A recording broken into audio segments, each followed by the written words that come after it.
സ്നേഹം കൊണ്ട് നമ്മൾ ഇവനെ കെട്ടിപ്പിടിച്ച് ഞെക്കി കൂട്ടിയെടുത്തിരിക്കുകയാണ്. ഇതാണ് നമ്മുടെ കൂട്ടുകാരൻ. കൊച്ചുണ്ട്രാപ്പി നടത്തവും ഓട്ടവും ചാട്ടവും കുസൃതി തരങ്ങളുമായി വന്നിരിക്കുന്ന നായ്ക്കുട്ടനാണ്. ഇവന്റെ പേരാണ് വിസ്കി എന്നാണ്, വിസ്കി കുട്ടൻ. അയൽപക്കത്ത് നിന്ന് ഓടിച്ചാടി വന്നിട്ടുള്ള സ്നേഹക്കുട്ടനാണ് ഈ കൊച്ചുണ്ട്രാപ്പിക്കുട്ടൻ. അങ്ങനെ ഇരിക്കുമ്പോഴാണ് നമ്മളൊരു കടന്നൽ കൂട് കണ്ടത്. പുറ്റുപോലെ പിടിച്ചിരിക്കുന്ന കടന്നൽ കൂടിന്റെ ഭംഗി കണ്ട നിറയെ വാതിലുകളൊക്കെ ആയിട്ടുള്ള ഒരു കൊച്ചു കൊട്ടാരം. ഈ കൊട്ടാരത്തിലെ രാജാവാണ് ഈ പാറി കളിക്കുന്നത്. ഈ രാജാവിന്റെ പേരാണ് ഗമയൻ. ഒരു ഗമക്കിരിക്കട്ടെ, എങ്ങനെയുണ്ട്? അപ്പൊ മഞ്ഞവരയും കടന്നലിനെ നമ്മൾ നിരീക്ഷിച്ചുകൊണ്ടിരിക്കാതെ നമ്മുടെ കൈകളിലേക്ക് വേറൊരു കൂട്ടുകാരൻ കയറിയുണ്ട്. ഇതാണ് ചിലന്തിക്കുട്ടൻ.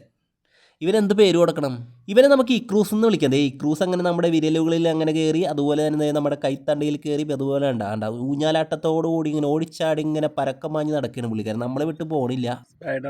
പക്ഷെ നമുക്ക് ഇതിന് വേഗം തന്നെ ഒരു കൂടൊരുക്കാൻ പറ്റിയ ഇടത്തിലേക്ക് മാറ്റണമെന്ന് തോന്നി. അങ്ങനെ നമ്മളൊരു വാഴയിലക്കൈയിലേക്ക് വെച്ചു കൊടുത്തിട്ടുണ്ട്. അങ്ങനെ പുള്ളിക്കാരെ ഇഷ്ടപ്പെട്ടു പോട്ടെ നമ്മുടെ ഇക്രൂസ്.